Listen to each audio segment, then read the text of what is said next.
And I haven't got my computer to show you a PowerPoint. It's just to remember what I was going to say. Because one of the big issues that comes up for me is the recognition that everything we know about cannabis is irrelevant for the issues that you're all facing. We're all filled with misconceptions or personal experience or a whole bunch of stuff that is going to vary from person to person. One of the things the herbal community is dealing with all around the country is when you tell somebody that you're involved in medicinal herbs, these days to the general public, that's cannabis. And it's a very weird position to be in after finally getting the use of medicinal plants to be looked at meaningfully. Suddenly we've turned into, usually they see us as dope pushers because they don't even know what medicinal cannabis is about. So,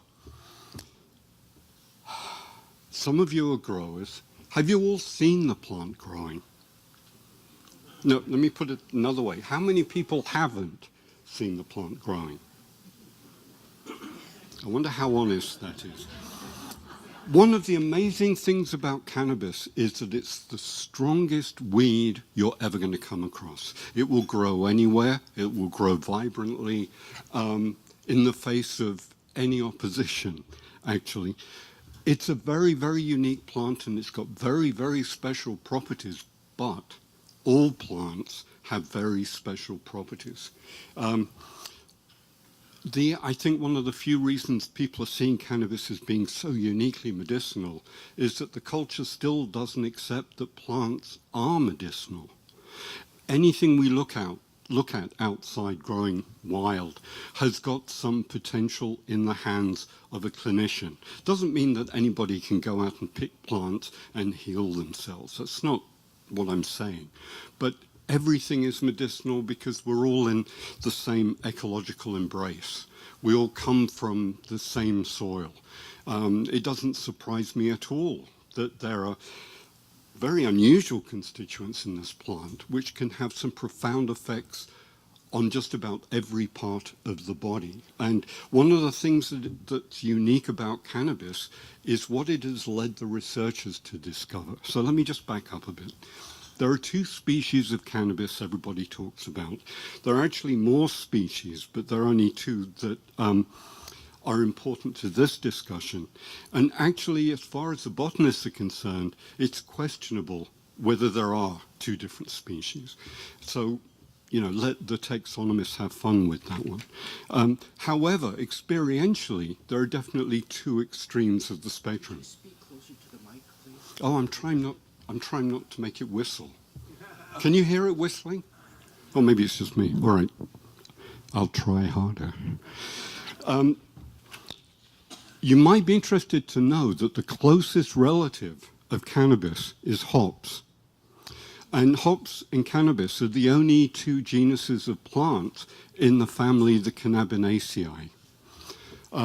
So Sonoma County has got incredible history with hops.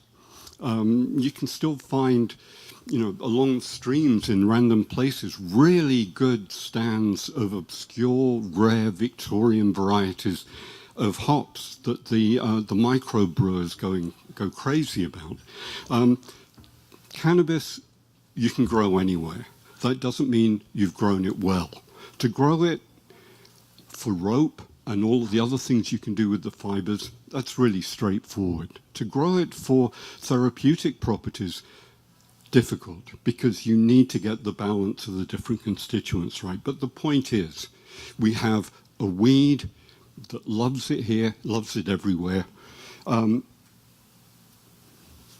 works. You can't claim it's a new miracle herb. It's one of the longest known herbs in human recorded history. Let me just give you an example of its very powerful weediness. I was in clinical practice in Wales before I moved over here, and you could get bird seed to feed the birds in the winter when everything was, when there were no green things around. And there always used to be cannabis seeds in those bird feeders. I don't know if there still is. But there was a little old lady 2 villages away from me who had the south Wales drug squad, who'd only been formed 2 months before, this was a while ago, who came and raided her house because she had 5 really beautiful cannabis plants growing outside, simply because the seeds had dropped out of the feeder, and she thought it was a really beautiful plant. And actually it is, if you take all the preconceptions out. That never got to court, but the point is, you can just throw those seeds anywhere and they will grow. So, it's very confusing to the regulators and to the government and to the media, because there's this thing that in all of our lives we've been told by the mainstream is bad in all sorts of ways.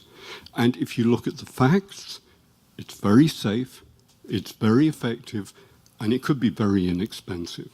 It doesn't kill people the way alcohol does. It doesn't kill people the way tobacco does. So the regulators are coming up with all sorts of very strange ways to try and allow its use, but not piss off the DEA too much. Because the government is still saying there is no basis to its use, which is just silly. It's been part of mainstream medicine in this country. It's been in the was in the pharmacopoeia until 1930. It's official medicine.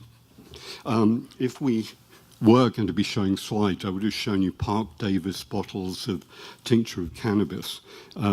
Very different medicine to what people might make today, because they weren't after this, what we now know as CBD. They were after sedation due to THC. Very useful medicine for all sorts of cramping conditions. And all you need to know is that Queen Victoria took it every night for the last 50 years of her life, which could actually explain what she ended up looking like, but still. So it's a wonderful plant. It's a natural plant. And this is a doorway into getting us back into nature. Yes, you may all start making all sorts of things, which I'll probably buy. But recognize that this is nature offering something freely and ecologically without strings. One thing that hopefully will never happen is that once the industry, whatever form it takes, becomes really strong and vibrant, there's no move to ban the growing of cannabis by people. It's the people's medicine. It's the people's relaxing intoxicant. It's safe. And I really thank you all for taking this seriously and moving your side of things to the next step. So thank you, Oren.